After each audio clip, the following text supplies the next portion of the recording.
Donald Trump seemed to slip and admit that he is planning to do it. And what is incredibly tragic is that I believe there are millions, if not tens of millions of Americans who have no clue what he is toying with and what he is planning to do this November. Donald Trump appeared and was interviewed on the Wayne Allen Root show. If you want to see some wacky stuff, check out my old interviews, by the way, with Wayne Allen Root on my YouTube channel. Wayne Allen Root proposes to Trump, what about declaring a national security related emergency, use it to just impose voter ID no matter what state law says, require proof of citizenship, put limits on mail-in ballots, reduce early voting, all this stuff. Do the whole thing. Just do it. If you're famous, they let you do it. Or what was it? Now, Trump could have said, oh, well, I don't have the authority to do that, or that's not something the president can do, or maybe not something the president should do. No. Trump instead goes, well, you might be surprised. Take a look at this. So let me put an idea in your head, okay?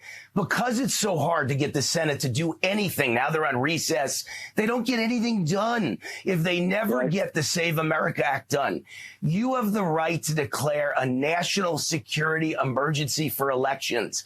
And the Supreme Court ruled in 1983 under Reagan that INS versus Chadha, that if you declare a national security emergency as the President of the United States, they can't challenge it. It can only be overturned by a 2/3 vote of both houses of Congress. So if you do this in the next month, we will get photo ID, proof of citizenship, and a limit to mail-in ballots. And Let you don't even need stranger the things Senate have vote. happened. Okay, I'll leave it at that. All right, we'll leave it at that. This should be setting off every single alarm. I don't, we sometimes get desensitized to the insanity of what our elected leaders are trying to do. And we go, yeah, okay, Trump's going to do another thing. Give me a break. Wayne Allen Root is not asking Trump to support a piece of legislation to change requirements around voting. That would be a process that is enshrined in the law, and that makes sense. Wayne Allen Root is suggesting that Trump bypass Congress, bypass state law, bypass governors, bypass state attorneys general, and just impose election rules from the White House. This is a form of federalizing elections, which Trump does not have the authority to do. And Trump's response is this kind of wink. I'm not glitching, by the way, I'm winking. It's kind of a wink and a nod, which is I'm thinking about that. Keep talking about it, normalize it, see how people react, see whether his followers get behind it. We cannot prove that someone arranged this interview for Wayne Allen Root to propose this and for Trump to go, yeah, maybe I'll do it. Maybe it was spontaneous, maybe it was planned, I don't know. But the point is, this is how trial balloons work. And this is how a population starts to get desensitized to these radical authoritarian ideas. For now, Trump isn't rejecting it. He's going, well, you might be surprised. His movement will repeat it. People like Wayne Allen Root will repeat it. And then all of a sudden, this outrageous power grab is, well, it's an option. It's an option we might do. Now, this connects directly to something I talk about on the show and something I talk about in my forthcoming book, Pay Attention, which, by the way, if you haven't seen my interview with Brian Tyler Cohen about the book, I was in Brian's studio, nasty studio. Check out the interview of Brian did of me about the book, and make sure you've pre-ordered it at davidpakman.com/attention. Algorithmic silos. This is what I talk about. Algorithms look at what you react to, and they optimize around that. These algorithms don't optimize around what the president can legally do. The algorithms optimize around what is generating interest and emotional reaction and getting shared. And most of what people truly consume, and it applies to this election stuff, was not chosen by the viewers. You were nudged in that direction. And we end up in these separate information systems where we believe completely different things about what's going on in the United States, or even about what's legal in the United States. So people watching this program right now, for the most part, there are some Magapotamians, even some Magadonians in the show, which is a whole crazy other thing. But there are some MAGA people that watch this show. But for the most part, the people that watch this show know that Donald Trump is entertaining an election emergency. This is something that he's kind of toying with, and there are people around Trump wanting him to think about it. There are millions of other Americans who will never find out that this is something Donald Trump is considering. Their feeds will show them immigration stories and lurid crime videos or claims about a dead grandma who voted and is 175 years old and surviving off olive oil or whatever. And then if Trump does declare the emergency, it is going to feel to some of these people like, I mean, listen, I've been getting fed stories of lurid crimes by undocumented immigrants and election fraud by undocumented immigrants. It sounds reasonable that Trump would declare this emergency. So we have a situation where some of us who have been following this will go, this is the authoritarian attack we've been warning about. And others will go, he should be allowed to do it because we got a real problem out there with this fraudulent voting. Now, the law, to the extent that it still matters, is very clear. States set election procedures. Congress can change them by passing legislation. The president does not have that power, does not have any equivalent power. Declaring an emergency would activate the powers that Congress has granted. None of them lets Trump federalize elections, impose the rules that Wayne Allen Root is proposing to him by decree. And by the way, a federal judge has already blocked part of Donald Trump's earlier order requiring proof of citizenship to vote, saying these are not powers the president has. These are powers belonging to the states and Congress if Congress decides to pass a law. Now, here's the unfortunate reality. Even an illegal order can create chaos, and it can force emergency court battles, and it can confuse officials, and it can undermine trust. And who the hell knows? Maybe there's a Republican attorney general out there who goes, I don't have to do this because Trump said it, but I want to do it because Donald Trump said it. It is not treasonous in the constitutional sense, but it is an authoritarian proposal to abuse emergency power and interfere with elections. And Trump could have closed the door on it. And instead he goes, hey, stranger things have happened. You might be surprised. Most Americans are not going to hear the warning that we are yelling about from the rooftops almost every day on this show about this election until Trump decides to act on it. Just important to restate, states run elections. And even if Trump sat in front of that camera in the Oval Office on a Thursday at 8 p.m. or 9 p.m. and said, I am declaring an emergency and we are postponing the election, it means legally nothing to the states. But that doesn't mean it won't create chaos or that some zany Republican attorneys general would go, this is our opportunity to try to save Republicans. We can't let them do it. Step one is we've got to be informed.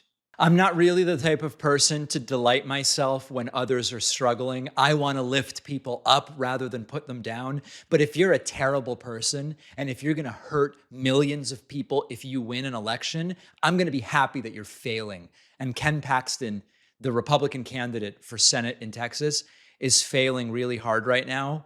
And I just love it. Am I a bad person because of that? Let me know in the comments. Let me explain what's going on. Donald Trump sort of eventually handpicked Ken Paxton for the Texas Senate race. This is the race where Democrat James Tallarico is facing off against Ken Paxton.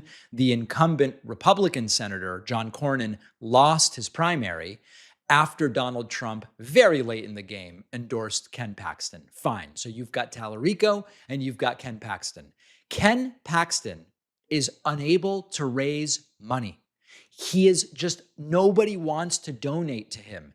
He is a terrible person. He's a disgusting individual. He has decades of just horrible things in his past, both personally and professionally.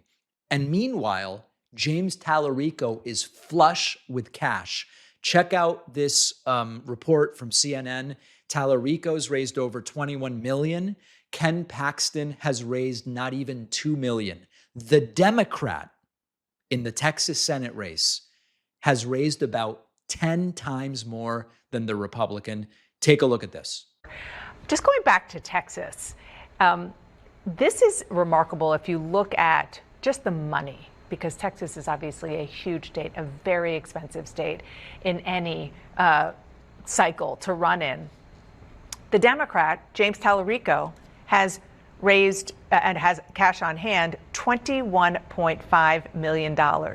Paxton, the Republican candidate in what has been red Texas, has $1.8 million. And I want you to listen to what Ken Paxton did. He went on Fox and basically begged for money. I'm optimistic that they'll come in soon because as we're raising money, we're working our way back into October, which is where we can spend money, and we're trying to work our way back to September. But we need help now because James Tallarico has been spending $3 or $4 million a week on TV for the last month. So I want to compete.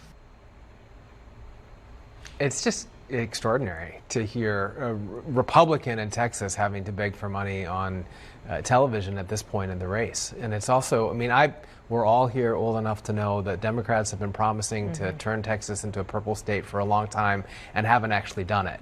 But it does look, certainly on the money side, but also on the polling, like they've got a real chance of doing that in this race. And that is a huge shift from decades of political reality in that state. Yeah, and, you know, Ken Paxton was definitely not the choice of Republicans here in Washington who thought that the sitting Senator John Cornyn would have been the best bet to keep that state red. By the way, also a black eye for President Trump. I mean, just the fact that that's happening at all right now is a reflection of the choice that he made in terms of where he gave his support. Now, the exact totals depend on the reporting period and whether we're talking about money raised or cash available. You might have raised a bunch of money, but you spent more. Okay, fine. But the latest quarterly filings show Tallarico raising $31.6 million to Paxton's $9.3. And since the beginning of 2025, the cumulative totals were about $72 million for Tallarico and $17 million for Paxton. However you measure it, the Republican is getting crushed. So he now goes, listen, we need help. I saw a fundraising email from Ken Paxton. I need your help. And he said to viewers and to anybody who would listen, my campaign needs support from around the whole country. Please donate to me. Think about what this means. A Republican nominee in Texas using national TV to beg for money like a telethon because a Democrat is crushing him. And it's not just any Republican. This is the guy Trump selected. Trump intervened in the Republican primary. He endorsed Paxton over Cornyn. The MAGA base said, we're going to follow Donald Trump here. Paxton won. He is now the nominee. But just winning the primary and building a general election campaign are two very different things. And so Trump was able to help Paxton secure the nomination without a doubt. But it doesn't seem to be making donors super excited about giving Ken Paxton any money. And this is the underlying weakness of the Trump model. Loyalty is the most important thing. We know that. Electability, not so much. Trump has chosen the candidate who goes further to flatter Trump. But it's completely conceivable that Cornyn was actually the more electable guy statewide in Texas. And then Republicans are figuring out, well, one of the things you've got to do to win is you do need to appeal to donors. I wish it were different. But at this point, the person who raises more money tends to win, although this is not always the case. Sometimes you've got, out-of-state money that pours in and it doesn't really have the same effect. But as a general rule, you're usually in a better position if you've raised more money and you have more money than if you don't. And Paxton comes in, years of scandal, impeachment by a Republican-controlled Texas House, serious questions about whether Republicans nominated the weakest possible guy just because Donald Trump said, this is the guy. And look at the campaign that James Tallarico is running. Huge small dollar fundraising operation. Texas Tribune reports that almost half of Tallarico's money from individual donors is from people giving under $200 total. So Tallarico doesn't have like a few giant dumps of money. He's really doing the work of raising from small dollar donors. Now, it's important to be cautious here, especially in Texas, and especially when you're talking about a Democrat running for the Senate. Beto O'Rourke dramatically outraised Ted Cruz in 2018, but he did lose. And Colin Allred out fundraised Ted Cruz in 2024 and lost by even more than Beto lost by. Texas is difficult for Democrats. You still want to raise more money. Raising more money is usually better than it is worse. But it's important to remember that this is Texas, and Paxton may also get help from national Republican groups and outside organizations. Trump can do rallies, send fundraising messages, all of that stuff. This is a race that is not over. But if there's anything to feel inspired by, especially if you're thinking of getting involved in this one, it's that Tallarico has better polling numbers than Beto ever did.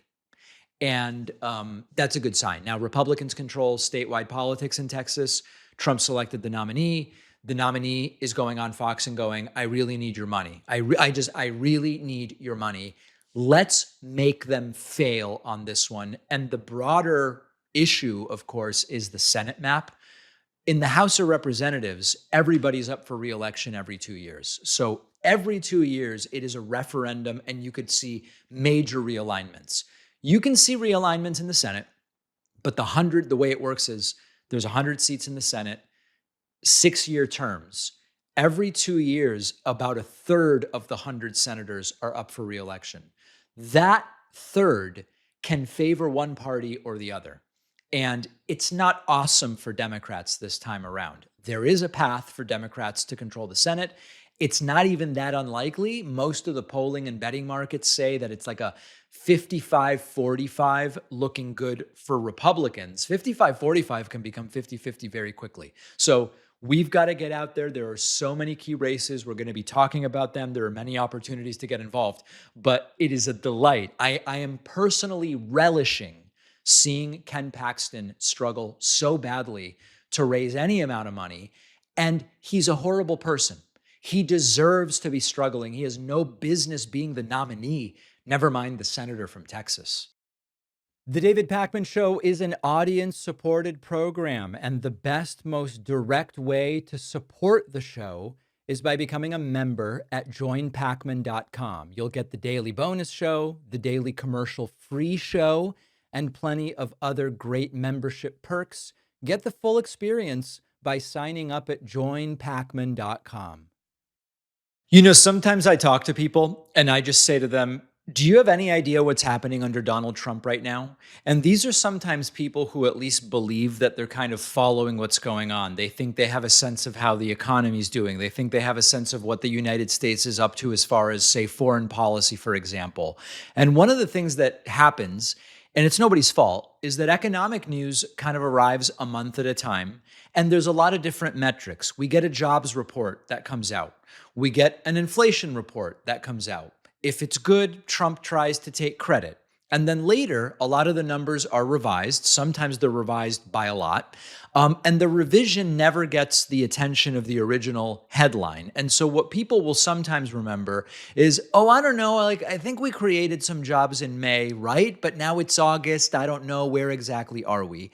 And what can happen is that people lose track of the big picture trajectory of what is going on. So let me pick one area and give you the big picture. And you tell me whether this is useful.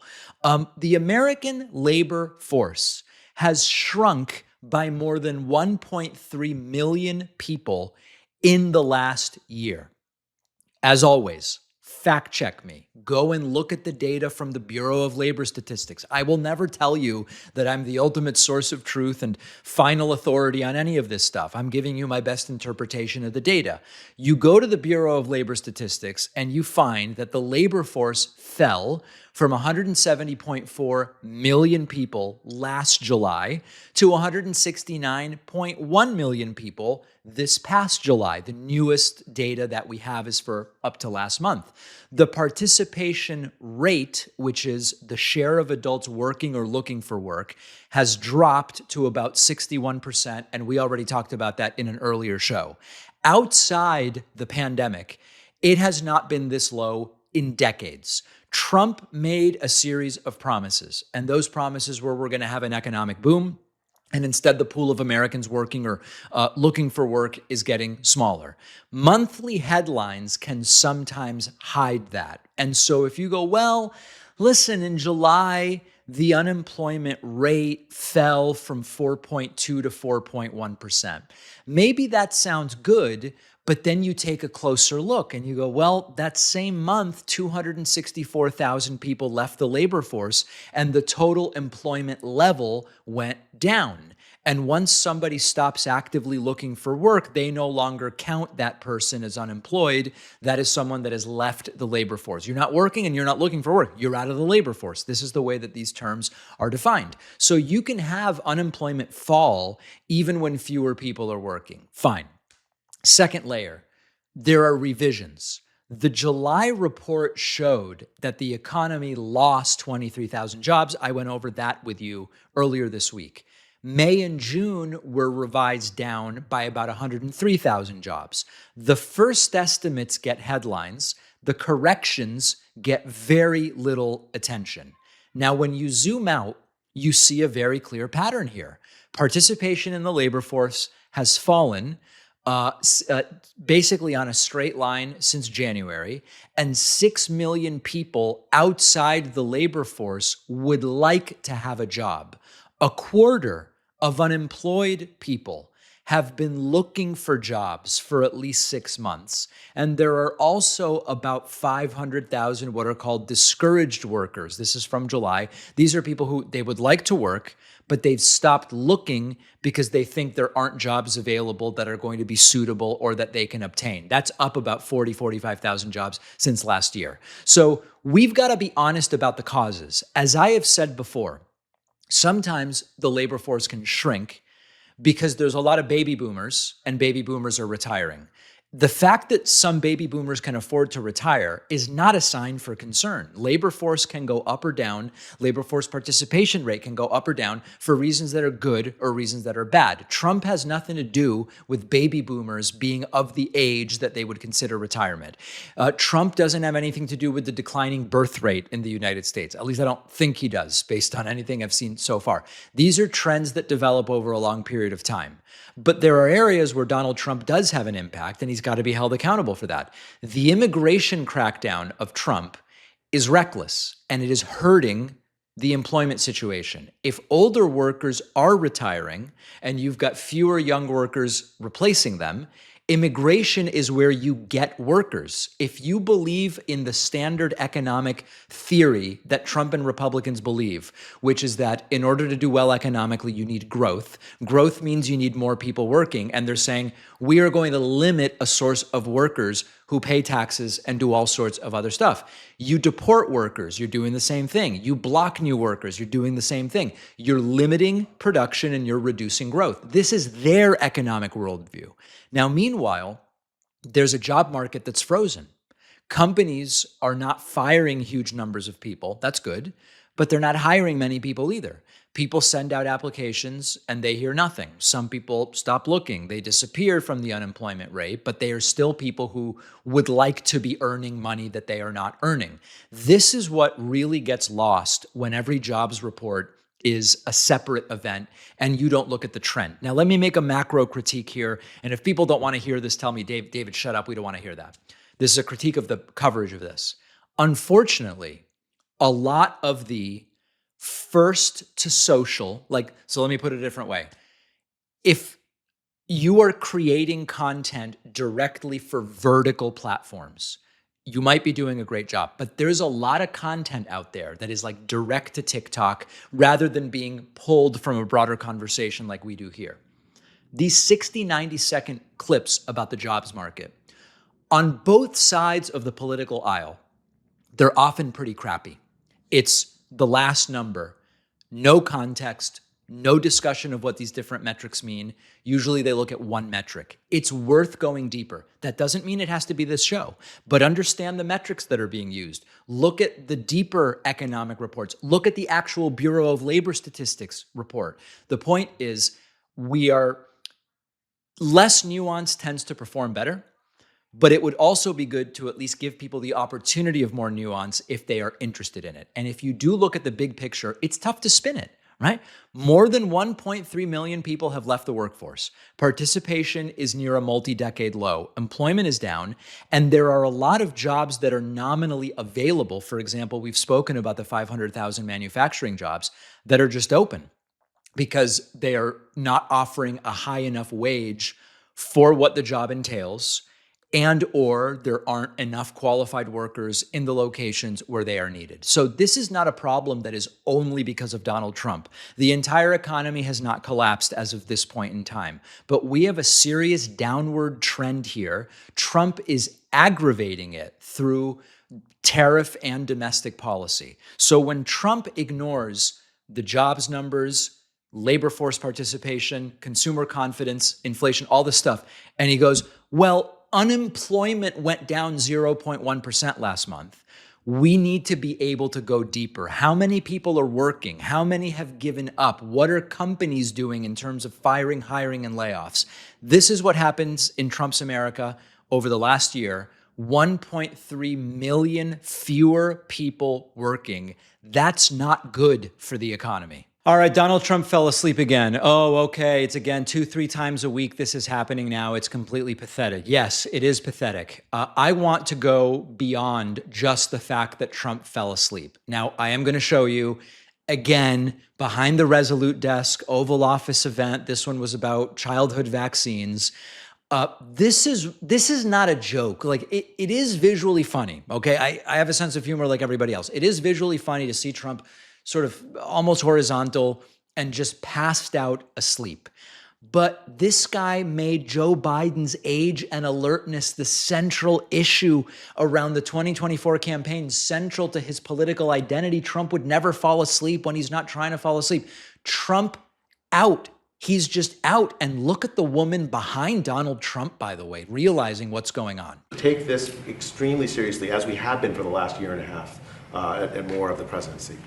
At the NIH, what we've done is we have established the Autism Data Science Initiative, which started almost a year, actually more than a year ago, where we funded a dozen and more major research teams to answer the question of what is the cause of autism.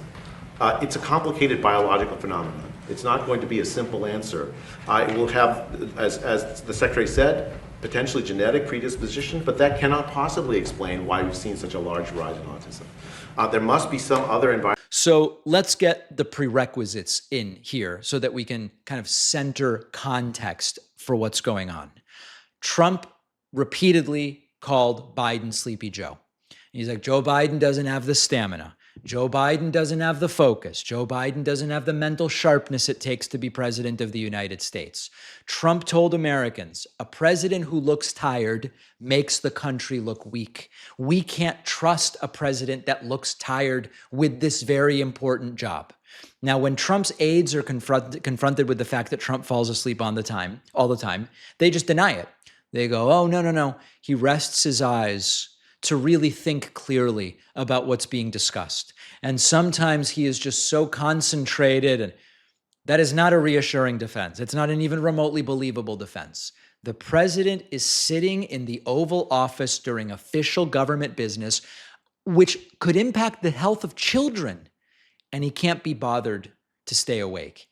If he's asleep, that's a concern.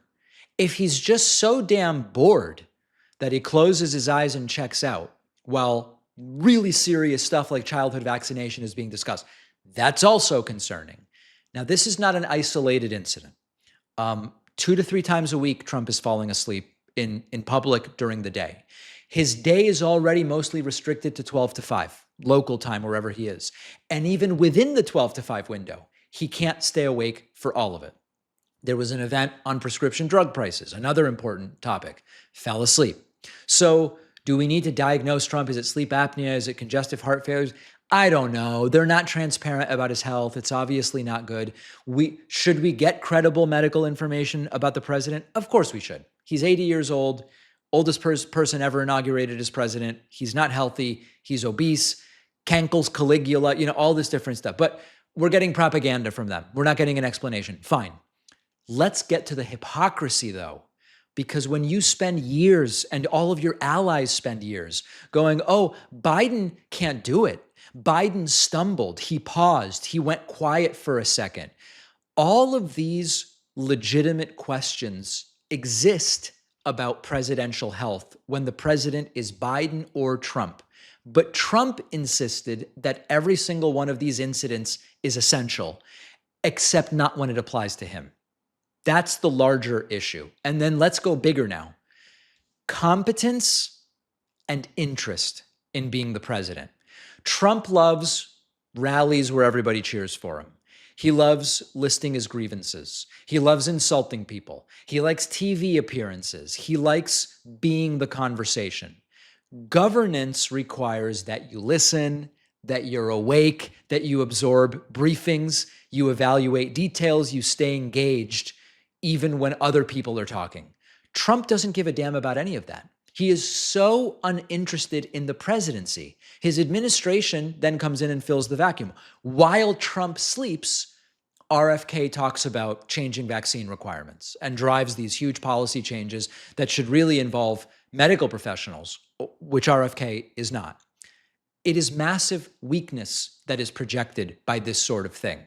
And then the national security aspect is that you think Russia and China and whoever else looks at this and goes, damn, that's not someone we can take advantage of. Of course not.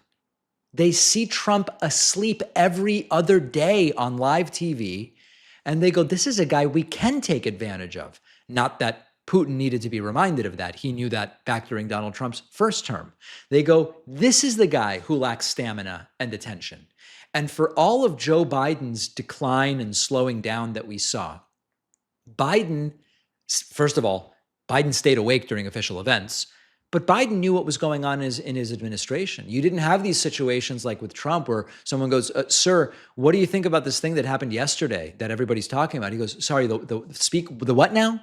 And then after it's repeated loudly enough for him to hear, he goes, we're going to have to get back to you on that, because he has no idea what is going on. So the claim was from Trump, Biden can't do the job because he looks old and tired. Okay, that's a standard, I guess, that Trump set. Trump's the one falling asleep constantly. And when Trump did wake up, by the way, just as an aside, he said horribly racist things about Somali Americans. Here he is. Take a look at this. These are people that have been not successful. They're people that have been, in many cases, failures. They come from other failed countries, and they come here and they tell us how to run our country. They come from places like, I won't mention because I don't want to get myself into a controversy, but they come from countries that are not great. They come from, let's say, as an example, Somalia. They come in and then they tell us how our Constitution, how our Declaration of Independence, how it works. It doesn't work that way, and they're not smart. They have no aptitude. They have nothing going, and they're telling us how to run our country. And I just don't think it's going to happen. I think that they start off, now I may be wrong, but just sort of par for the course at this point in time. Where are the MAGAs? I want to hear from you. Like, honestly, if this is the picture of strength and vitality, send me an email, info@davidpakman.com. Leave a comment. I want to hear from the MAGAs who think this is nothing to worry about whatsoever. Everything's fine with Trump. If you like this show, I would love for you to get my Substack writing. Each day, I'll send you a rundown of what's on the show, what's happening, what matters, why. It's free, no spam. Substack is also the only place where we own our data. So if we get censored on social media or on any platform, Substack's going to be the only way I can tell you what is going on. Sign up now at davidpakman.substack.com. Anytime somebody says, do you realize how they are screwing you? Just about everybody has a bunch of ideas. Yes, they're screwing us in this way or that way, price gouging or controlling. I want to explain a few less commonly discussed ways in which the average person is being screwed by American institutions, and the current White House has zero interest in doing a damn thing about it. It's going to be up to us to figure this stuff out. One of the things in general that American institutions have become very good at is making you and me pay for costs that should belong to a corporation or to the government. You pay either with your money, with your time, with your risk, and sometimes even with your right to defend yourself. And you might be going, David, this is very vague. This is abstract. Please give me something concrete. Let me explain. One example is customer service.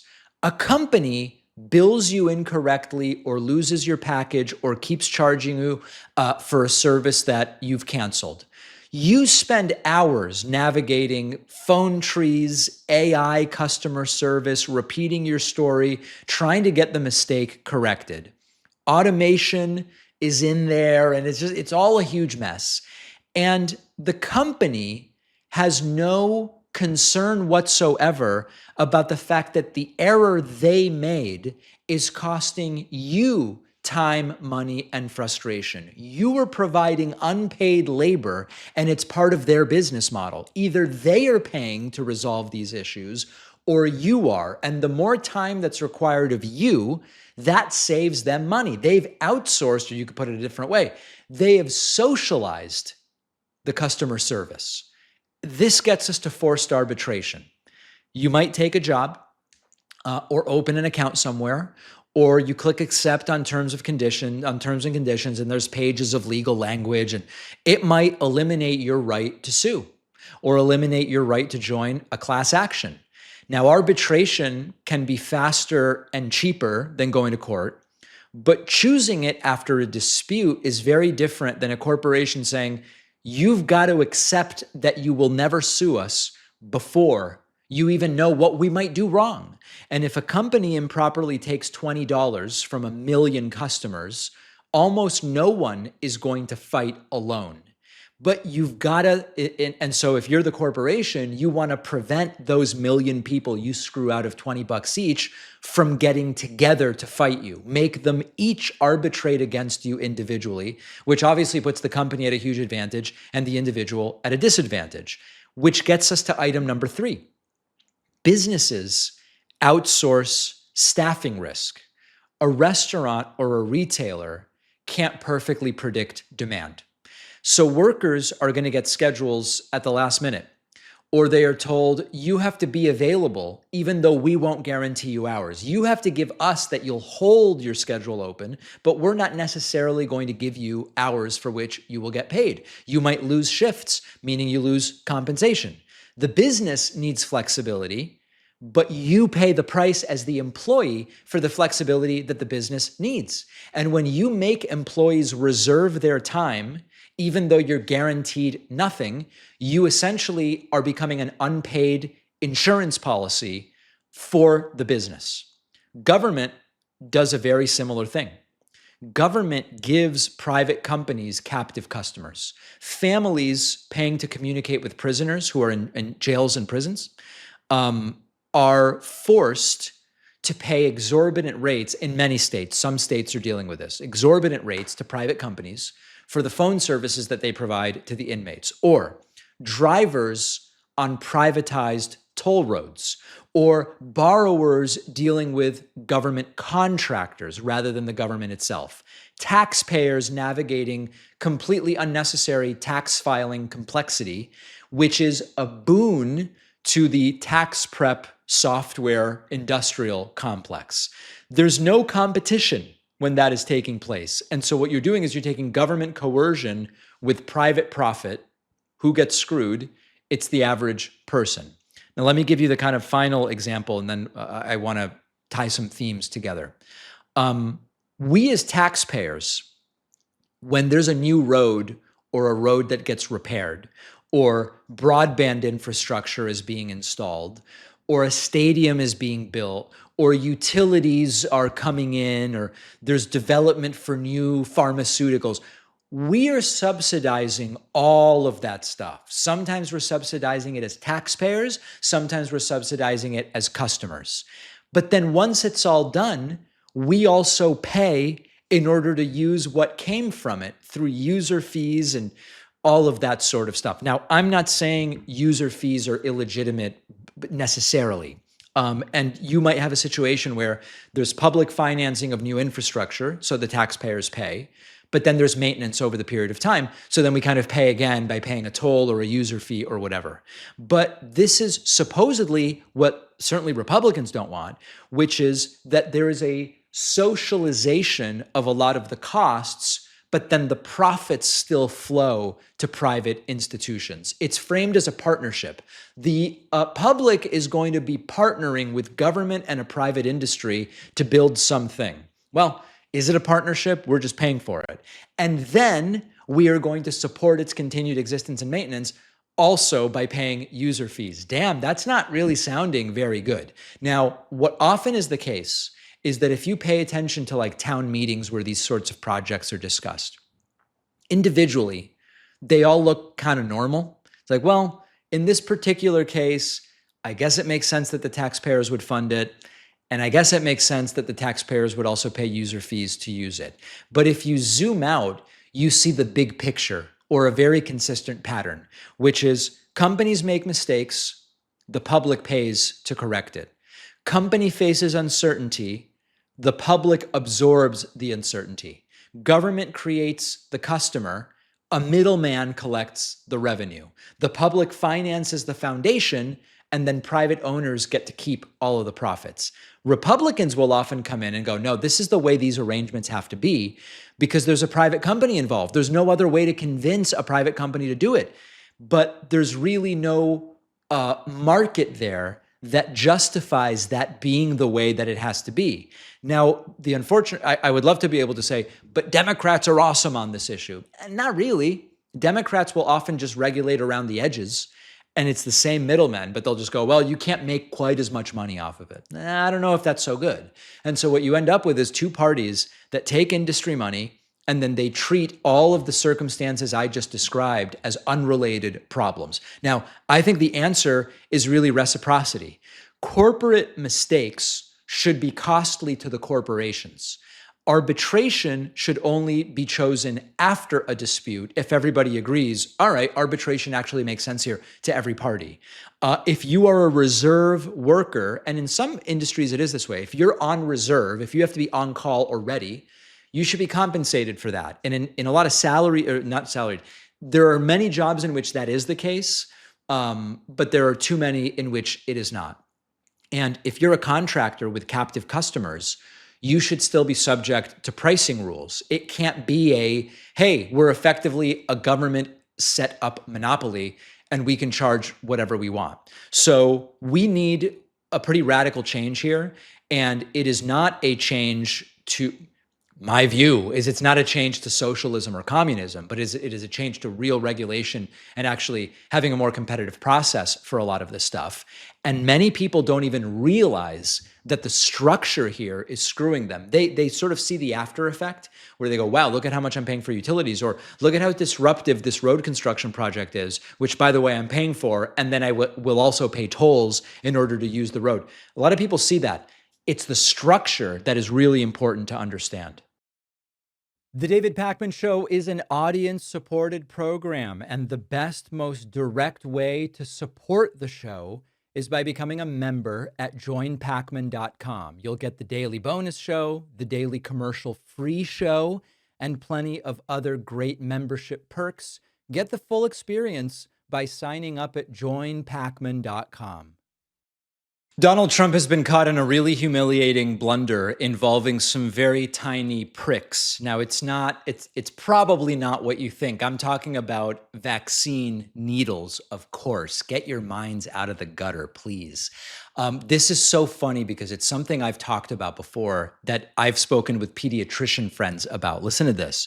Donald Trump is now claiming that when his kids were little, including Ivanka, he insisted, because he knows so much about vaccination, he insisted we've got to split up their vaccines. Don't give them these combined vaccines like MMR and DTaP. You got to separate them out one by one, and that they made repeated trips to the doctor with their kids in order to do that. He didn't want them receiving these combined vaccines because I guess way back in 81 when Ivanka was born, he was so smart that he knew that there were problems with these vaccines and whatever. So take a look at this clip.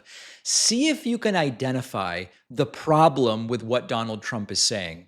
In addition to the fact that he just lies all the time, let's see if you can identify it. We're going to talk about it in a second. Mr. President, you're a proud father. Would you have vaccinated your children differently based on the recommendations that Well, I you put out did. today? I took my children for 5 different vaccinations. In other words, I broke it up. The one visit where they just pump, what seemingly looks like gallons, where they pump so much in. I took all of my children from day one. I believed in this a long time ago.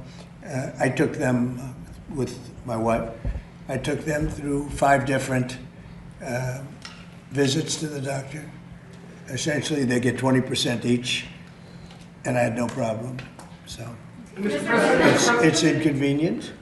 It's 5 stops, but it's something that I think will have a huge impact on autism. Yeah. So first of all, the first question is like, in 1981, do we really believe that this is what Donald Trump was thinking about and doing? Because Donald Trump only became interested in this anti-vax stuff once it became clear that he was going to be a political person and that the Republican Party wanted to hear some of this stuff. Okay.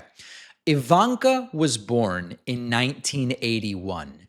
Separate vaccines were available for some of these things then. So it's like hypothetically possible, but it doesn't sound super likely. Trump didn't publicly push this false vaccine autism stuff until into the 2000s at minimum, and really once he became more of a political person. That was 25 years after Ivanka Trump would have gotten, for example, her MMR vaccine.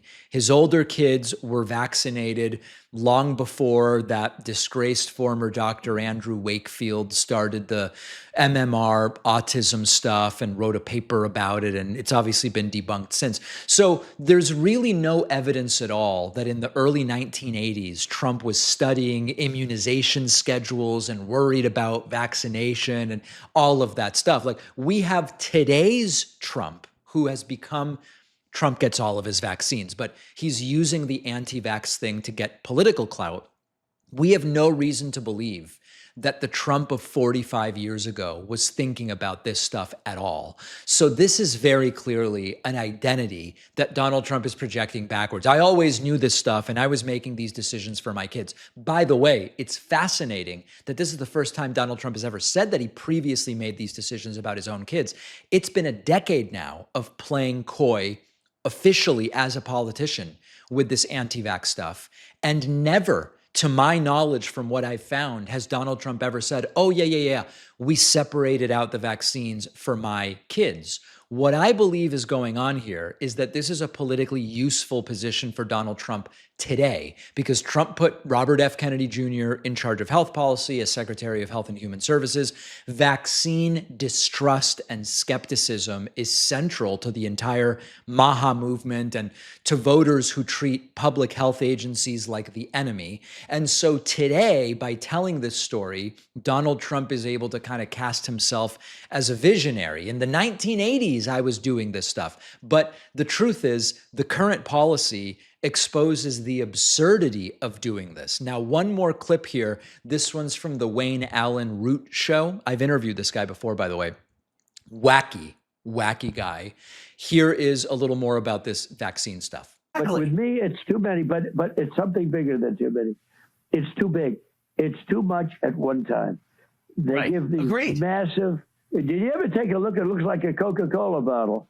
You know, it's like they're pumping this massive amount of fluid into a child's body. I don't care if it's water. You know what the number is? 72. And I want them to break it into 4 visits or 5 visits to the doctor. And I think that will have a huge impact. And the other thing is, there are certain vaccines, the MMR. Do you know the MMR, as an example? If you give them, certain studies. So what do you have to lose? You know what I'm doing? I'm saying, what do you have to lose? If I'm wrong, I'm wrong. Nobody's going to get hurt by it. MMR. If you give them separately, the M, and the R, it's fine. When you put them together, they're sort of like a nuclear weapon, according to some. So why Right. wouldn't Well, you give them separately? why would you? What's hurt why by would you- giving them separately? And why would you give a COVID vaccine to a child when not one child ever died of COVID who didn't start with childhood that's cancer? true. There's I no agree risk with of that COVID 100%. killing children. So Donald Trump signed an executive order calling for the MMR vaccine to be broken up into 3 shots. Executive orders, remember, are basically memos. It's, I would like someone to do something. And these are not products that are available in the United States right now. I know I've mentioned this before, but I want to include it in this story. Pediatrician friends have been telling me over the last year that parents come in and they go, no, no, no, no, no, no, I'm going to get him the vaccines. We're going to get him that. We're going to get little Timmy the vaccine, but I want to separate it out. Just give him measles today. We'll come back for mumps. We'll come back for rubella. And my doctor friends have to explain to parents, those don't exist in the United States. There's no supply. I don't have a measles only vaccine in the back room. Creating them requires manufacturers. It requires, I don't even know what the status would be as far as FDA approval because these really haven't been available in the United States for a long time. So Trump is directing people to a choice that isn't even really a possible choice in the United States. Now, I don't even know that I need to mention this, but there's no evidence that splitting it up would be safer. It does mean more needles, which means more injection sites, meaning at least theoretically more infection. It's more appointments. More appointments means more appointments you might miss, cancel, or be unable to make it to. And you're leaving kids exposed for longer. So there's actually no evidence that you're gaining or doing anything beneficial by splitting up these vaccines. Now, Trump again is talking about vaccines and autism. We've talked about this ad nauseum at this point. Studies involving millions of kids have found no connection between vaccines and autism. Andrew Wakefield, who was a big vaccine, he was like the big guy arguing about vaccines and autism. Turned out that he wrote a paper based on, it was like 11 or 12 kids who were brought to him specifically. There was no randomized controlled trial. And it was determined that Wakefield had a financial interest personally in a measles-only vaccine. So the paper was retracted by the Lancet. Wakefield lost his medical license. And yet, after this has so been debunked now for 20 years, we're back to the same stuff. You've got to be afraid of vaccines causing autism. You should be separating out the vaccine in a way that can't really be done.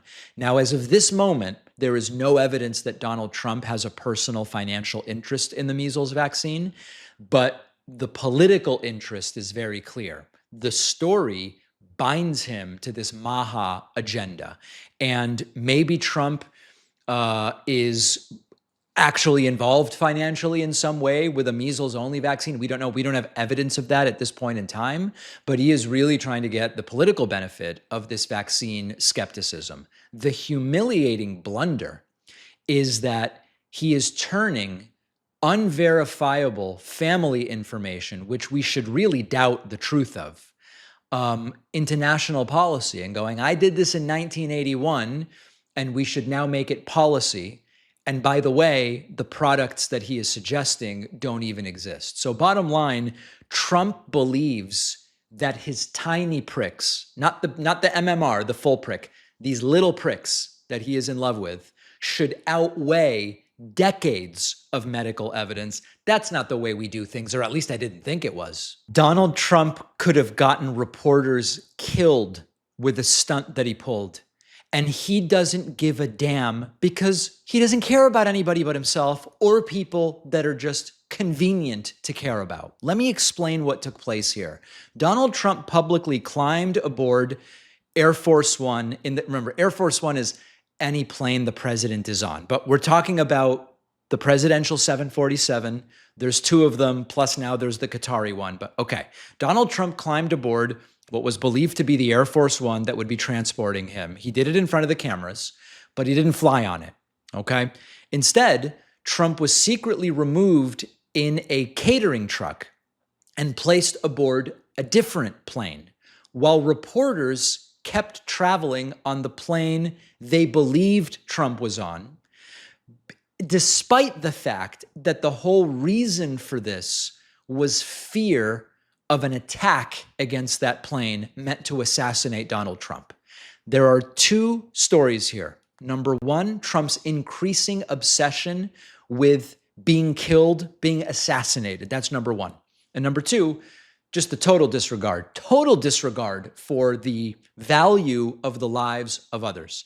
Now, we have good reporting about this from the Washington Post. American intelligence apparently received a threat that groups connected to Iran might try to shoot down Donald Trump's plane.